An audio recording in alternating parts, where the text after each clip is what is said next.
आज हम electron affinity के बारे में बात करने चल रहे हैं। तो एक्चुअल में इलेक्ट्रॉन एफिनिटी होती क्या है, तो आइए हम पहले डेफिनेशन देख लेते हैं। इलेक्ट्रॉन एफिनिटी की डेफिनेशन क्या होती है, उसके बाद हम लोग चर्चा करते हैं कि इसके एग्जाम्पल्स कुछ आते हैं जो एग्जाम में पूछे गए कुछ इंपॉर्टेंट क्वेश्चन के बारे में डिस्कस करते हैं इस वीडियो में। तो आइए देखते हैं। देखिए इलेक्ट्रॉन एफिनिटी, तो इसको डेफिनेशन होती है इसकी, electron affinity is defined as amount of energy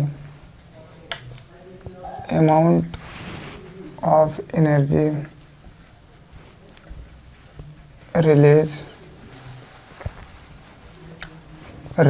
when an electron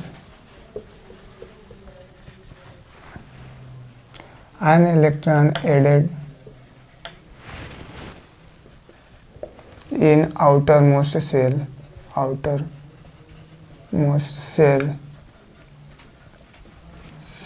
of an isolated gaseous atom। देखिए डेफिनेशन में जैसा कि आप लोगों को दिख रहा है कि इसमें लिखा है electron affinity is defined as the amount of energy release when an electron is added in outermost shell. तो इसका कहने का तात्पर्य यह है कि अगर हम किसी भी एटम के, यहाँ पे देखिए आइसोलेटेड गैसियस एटम का सिर्फ मीनिंग इतना ही है। आइसोलेटेड का मतलब सिर्फ एक एटम की बात हो रही है कि वो दूसरे एटम से बॉन्ड ना बनाए, उसे हम लोग आइसोलेटेड बोलते हैं। तो जैसे हम मान लेते हैं कोई हमारा एटम है और जो एक इलेक्ट्रॉन इसमें ऐड होगा तो उसमें कुछ एनर्जी रिलीज होगी, और उसी को हम लोग जो एनर्जी रिलीज होगी, जो एनर्जी जितने अमाउंट में एनर्जी रिलीज होगी वही हमारी इलेक्ट्रॉन एफिनिटी कहलाती है। तो चलिए देखते हैं कि हमारा और इलेक्ट्रॉन एफिनिटी के किस किस फैक्टर पर डिपेंड करती है। तो हम लोग कह सकते हैं फैक्टर अफेक्टिंग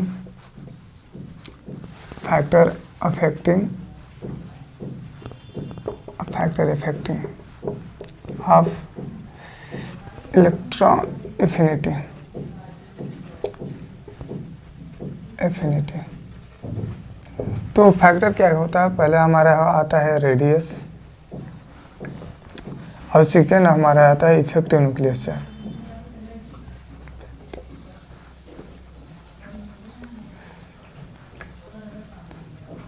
यह कैसे, जो हमारा इलेक्ट्रॉन एफिनिटी है कैसे हमारे रेडियस पे डिपेंड करती है और कैसे हमारा इफेक्टिव न्यूक्लियस चार्ज पे डिपेंड करती है।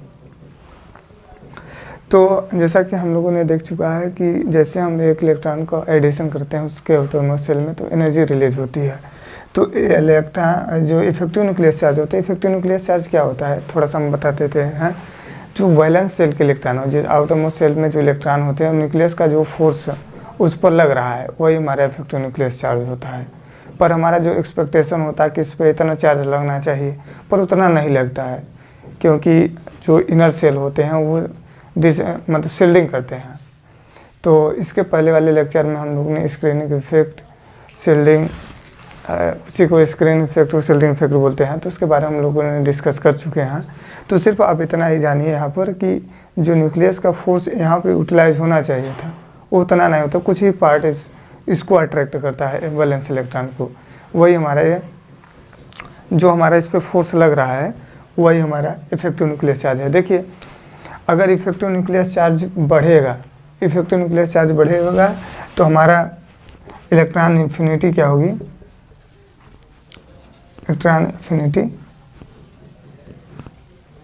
इंक्रीज करेगी। जैसे इलेक्ट्रॉन जिसका मतलब इफेक्टिव न्यूक्लियस चार्ज बढ़ेगा उसका इलेक्ट्रॉन एफिनिटी बढ़ेगी। और हमारा रेडियस क्या होगा, अगर रेडियस डिक्रीज कर रही है तो उसकी इलेक्ट्रॉन एफिनिटी बढ़ेगी। आइए हम पीरियोडिक टेबल में देखते हैं। पीरियोडिक टेबल में अगर हम लेफ्ट टू राइट मूव करते हैं तो हमारा जो रेडियस होता है, रेडियस जो होता है हमारा डिक्रीज करता है। और इलेक्ट्रॉन इन्फिनिटी क्या है,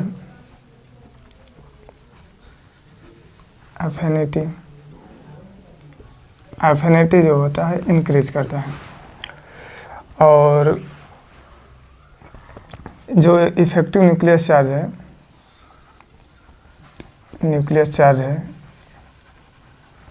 है वो भी हमारा इधर बढ़ता है। और हम जब टॉप टू बॉटम जाते हैं तो रेडियस क्या हमारी होती है, रेडियस इंक्रीज करती है, इलेक्ट्रॉन इन्फिनिटी डिक्रीज करती है, और इफेक्टिव न्यूक्लियस चार्ज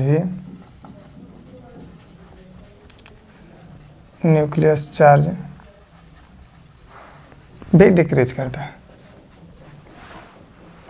तो हमेशा ये ध्यान रहे कि अगर हमारा इलेक्ट्रॉन इन्फिनिटी के बारे में पूछ रहा है, अगर जिसकी रेडियस छोटी होगी और उसकी इलेक्ट्रॉन इन्फिनिटी ज़्यादा होगी, अगर इफेक्टिव न्यूक्लियस चार्ज भी ज़्यादा है तो भी हमारा इलेक्ट्रॉन इन्फिनिटी ज़्यादा होगी। अगर रेडियस बड़ी है तो इलेक्ट्रॉन इन्फिनिटी के मान कम होगा, अगर इफेक्टिव न्यूक्लियस चार्ज की वैल्यू कम है तब भी हमारा इलेक्ट्रॉन इन्फिनिटी की वैल्यू कम होगी।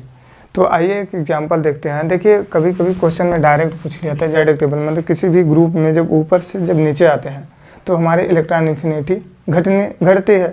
तो इसके अकॉर्डिंग हमारा सबसे ज़्यादा फ्लोरीन का होगा, फिर क्लोरीन का होगा, फिर ब्रोमीन का होगा, फिर आयोडीन का।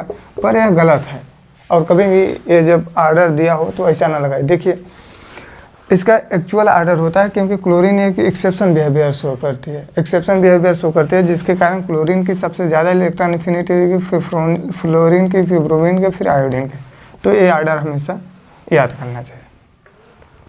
तो अच्छा, फ्लोरीन मतलब क्लोरीन की क्यों जाता है? देखिए फ्लोरीन की क्या होती है, रेडियस बहुत छोटी होती है और उसके जो इलेक्ट्रॉन डेंसिटी है वो इलेक्ट्रॉन डेंसिटी बढ़ जाती है।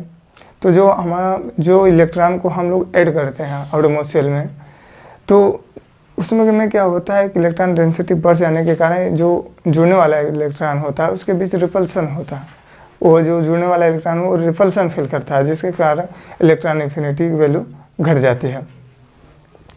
तो हम लोग कभी कभी एक क्वेश्चन और इसमें से पूछ लेता है इलेक्ट्रॉन इन्फिनिटी में, जैसे कार्बन की बात कर ले, नाइट्रोजन का।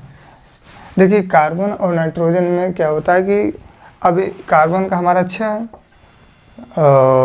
इलेक्ट्रॉन इन्फिनिटी ज़्यादा क्यों होती है नाइट्रोजन से?